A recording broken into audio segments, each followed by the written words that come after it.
if it's not Gen Z, which is the big hot topic, and we've had some conversations on the podcast about that particular market segment, where might there be other niche opportunities that might not be so obvious to those who are watching or listening right now?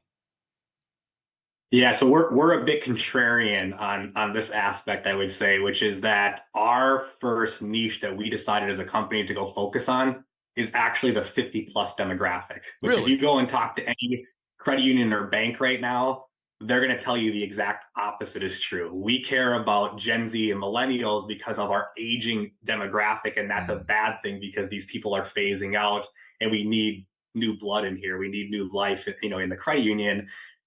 We think obviously there is an element of that that's true, and Gen Z and millennials are important. But the thing that's really interesting to us about the 50 plus demographic is kind of two core things. One, it's the low hanging fruit, the gold mine that's sitting underneath our feet because we already have them. We already built those relationships. So can we take them a level deeper and really expand that and start to get into talking about more products per member, increased wallet share by building relationship with that group. And the second biggest reason, this is probably the thing that's most exciting and definitely the most overlooked, is that the bulk of consumer spending is actually happening in the 50 and 60-year-old age group right now. So while we're talking about Gen Z and millennials as the next wave of consumer spending, we might be a little early in that because the bulk of consumer spending is actually happening, in that 50 plus demographic. And another reason we're so kind of bullish on the 50 plus group is because we think Gen Z especially is very hard to get the attention of. It's one of the things that we've talked about internally of like, how do you even do it? And I'm not even I'm not even that old, but I don't know how to communicate with that group because they're completely different in how they consume content and the whole TikTok wave and all of those things. But one thing they do tend to lean on, just like every generation before them, is the advice of their parents.